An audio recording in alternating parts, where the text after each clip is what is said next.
Hello friends, educational fact channel में आपका स्वागत है। हाजिर आपके लिए आज की खास अपडेट को लेके एचपीयू एमए के रिगार्डिंग यहाँ पे कुछ एक बात करेंगे और आरएमए पे बात करेंगे। बहुत सारे जो कमेंट है वो आ रहे थे कि एमए जो एग्जामिनेशन फॉर्म है वो कब से फिल होंगे। तो वो जानने के लिए और वो फिलअप करने के लिए आपको सबसे पहले जो है वो आरएमए फॉर्म फिलअप करना होता है। तो आरएमए फॉर्म एक तरह का आपका रजिस्ट्रेशन फॉर्म है।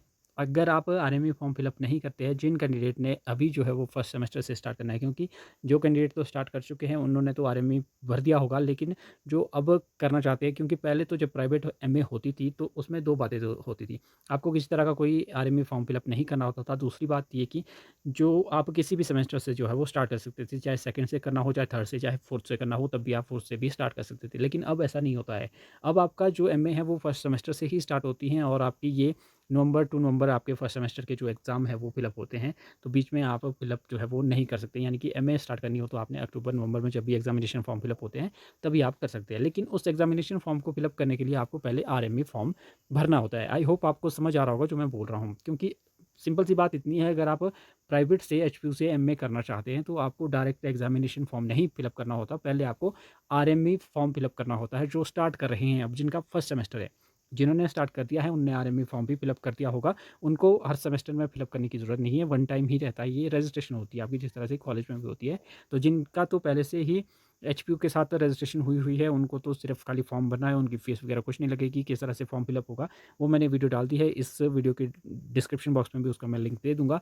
तो वहाँ से जाके आप आरएमए फॉर्म किस तरह से फिलअप कर सकते हैं वो आप देख सकते हैं। पूरा स्टेप बाय स्टेप आपको बताया गया है।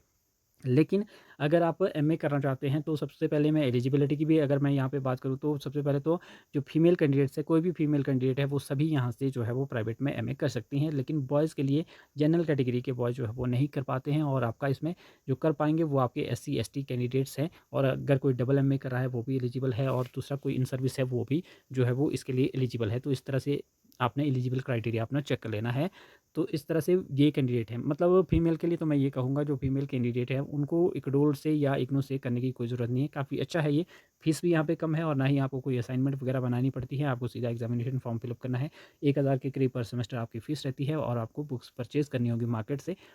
तो आपकी जो है वो 4-5 हज़ार में एमए ईज़िली हो जाती है, जहाँ पे आपको 20-25 हज़ार पे करना पड़ेगा अगर आप इक्डोल से या इग्नू से करते हैं तो। तो ये थी अपडेट। अब आरएमए फॉर्म जो है वो आप कैसे फिलअप कर पाएँगे, वो वैसे तो मैंने बताया ही है। आपने गूगल या क्रोम ब्राउज़र पे चले जाना है। आपने टाइप करना है एचपीयू आरएमए, तो पहली ही ऑप्शन आपको यहाँ पे नज़र आ जाएगी आरएमए पोर्टल की, या फिर आरएमए रजिस्ट्रेशन की जो आ रही है, इस पे आपने क्लिक कर देना है। जैसे आप इस पे क्लिक करते हैं तो आप अगले इंटरफेस पे पहुँच जाते हैं। और यहाँ पे आपको जो जो भी आप कोर्स डिग्री डिप्लोमा कर रहे हैं, जैसे एमए कर रहे हैं तो एमए के आगे जो आपका click care for RMA registration पे आपने यहाँ पे ये फॉर्म फिलअप कर देना है।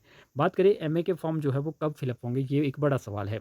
तो एमए के फॉर्म जो है वो आपके 15-20 अक्टूबर के बाद जो है वो आउट हो जाएंगे, और जो एग्ज़ाम है आपके नवंबर 25 के बाद आपके कभी भी जो है वो हो जाएंगे। यानी कि स्टार्ट हो जाएंगे नवंबर 25 के बाद कभी भी। तो ये है। लेकिन जो आपको 15 अक्टूबर से पहले पहले जो है या 15 के आसपास जो है आपको एग्जामिनेशन फॉर्म की जो डेट है वो भी अनाउंस होती हुई दिख जाएगी। और लेकिन उससे पहले आपको आरएमए फॉर्म फिलअप करना ज़रूरी है। मैं बार-बार आरएमए पे इसलिए जा रहा हूँ, क्योंकि अगर आप आरएमए फॉर्म फिलअप नहीं करते हैं, अगर आप एमए करना चाहते हैं, आरएमए फॉर्म अगर आप फिलअप नहीं करते, तो आप एडमिशन जो है वो नहीं ले पाएँगे। यानी कि एग्जामिनेशन फॉर्म जो है आपका वो फिलअप नहीं हो पाएगा। जिनके पास आरएमए है, यूज़र आईडी पासवर्ड है, वो तो फिलअप कर लेंगे, लेकिन आप फिर लटक जाएँगे कि मैं इस बार नहीं कर पाई। फिर आपको सीधा ही 1 साल का वेट करना पड़ेगा, या तो फिर आपको इक्टोल या इग्नू से करना पड़ेगा, जहाँ पे आपको फीस भी ज़्यादा पे करनी पड़ेगी। तो ये सारी बातें हैं। आपका एग्जामिनेशन फॉर्म जो है वो नेक्स्ट मंथ से स्टार्ट हो जाएँगे, और उसके नेक्स्ट मंथ यानी कि नवंबर के एंड में आपके एग्जामिनेशन जो है वो स्टार्ट हो जाएँगे। लेकिन अभी है आपका आरएमए का टाइम। आरएमए आप फिलअप कर दीजिए लगभग। अभी तो 29 तारीख लास्ट डेट है, 29 इसी महीने की 29 तारीख लास्ट डेट है, लेकिन उसे भी एक्सटेंड कर दिया जाएगा। ये मैं आपको अभी से बता देता हूँ, थोड़े दिन इसको एक्सटेंड कर दिया जाएगा। तो आपने एक्सटेंड का वेट नहीं करना है। हो सकता है कि एक्सटेंड ना भी हो, लेकिन 95 चांसेस है एक्सटेंड होने के।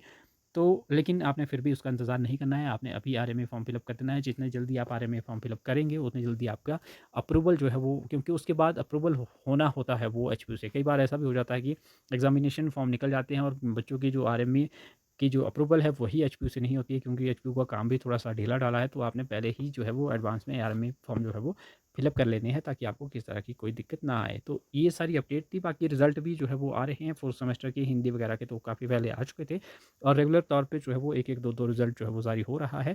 तो आप चेक करते रहें अब, क्योंकि हिस्ट्री और भी बहुत सारे सब्जेक्ट्स थे जो कि कमेंट कर रहे थे कि हमारे रिज़ल्ट कब आएँगे, सेकंड सेमेस्टर के कब आएँगे, तो वो अब आपको देखने को मिल जाएँगे, क्योंकि अब थोड़े-से जल्दी आ जाते हैं। पहले तो आपके जब एग्ज़ामिनेशन स्टार्ट होते थे उस दौरान ही आपके जो रिज़ल्ट्स हैं वो आते थे, लेकिन उससे पहले-पहले आपको अब दिख जाएँगे कि आप का जो रिज़ल्ट है वो पिछले सेमेस्टर का कैसा रहा है। तो ये कुछ थे, बाकी आपकी कोई भी डाउट है तो आप कमेंट करें।